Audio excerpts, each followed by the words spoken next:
अगर आपके मुझे आशीर्वाद मिल जाए, मैं ये सपना पूरा कर दूंगा।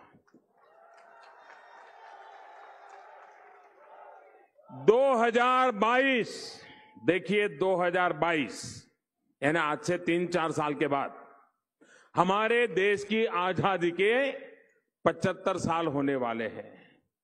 गोविंद गुरु जैसे महापुरुषों ने जिन सपनों को देख करके बलिदान दिए थे, उस आजादी के 75 साल हो रहे हैं।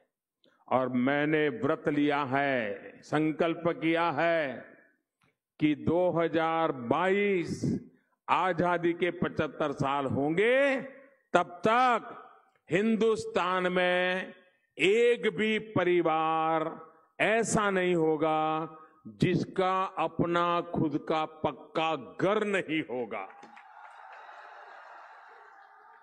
और कांग्रेस जैसा नहीं, गरिया ने 4 दीवारें खड़ी कर दी।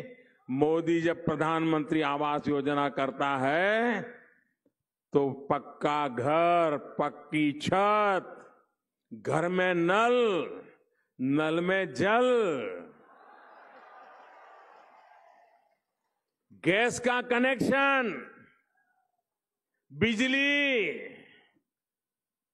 एलईडी बल्ब, शौचालय, ऐसा पक्का पूरा घर, ये मेरा सपना है।